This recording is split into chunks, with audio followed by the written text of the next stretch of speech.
अस्सलामुअलैकुम। कैसे हो दोस्तों? उम्मीद करता हूँ सभी खैरियत से होंगे और हमारे बताए हुए नुस्खों से खूब फ़ायदा उठा रहे होंगे।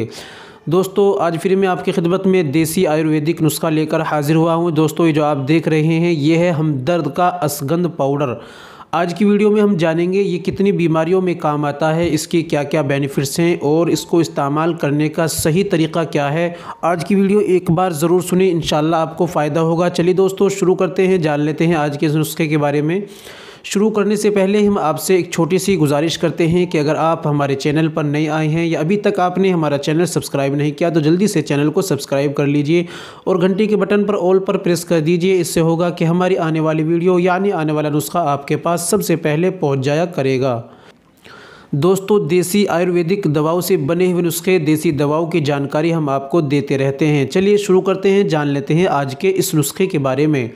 दोस्तों ये जो आप देख रहे हैं ये है हमदर्द का अश्वगंधा पाउडर।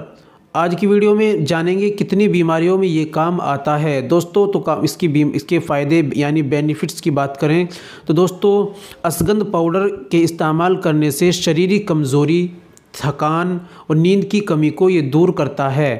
और दोस्तों नसों में दर्द, जोड़ों में दर्द, लकवा, फालिज, इन बीमारियों में भी ये काम आता है। और दोस्तों अगर कोई हमारे भाई इसको इस्तेमाल करते हैं तो ये वीर्य पतन को गाढ़ा करता है, यानी वीर्य को भी गाढ़ा करता है और स्टेमिना को बढ़ाता है, मसल्स को ताकत देता है।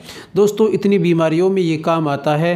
अगर हम इसका सेवन करने का तरीका जान लेते हैं तो दोस्तों सेवन करने का तरीका है 5 से 10 ग्राम तक सुबह और शाम दूध या पानी के साथ इस्तेमाल कर सकते हैं, या अपने हकीम या डॉक्टर के मशवरे से भी इसको इस्तेमाल करते हैं। दोस्तों मंगाने का बिल्कुल आसान तरीका है, डिस्क्रिप्शन में मैंने लिंक दे दिया है, उसमें जाइए और इसको आप वहां से परचेस कर सकते हैं, घर बैठे आपके पहुंच जाएगा। ये थी आज की जानकारी। उम्मीद करता हूँ वीडियो पसंद आई होगी। दोस्तों वीडियो को लाइक कर दीजिए और शेयर भी कर दीजिए। अगर मन में कोई सवाल है तो कमेंट भी कर दीजिए।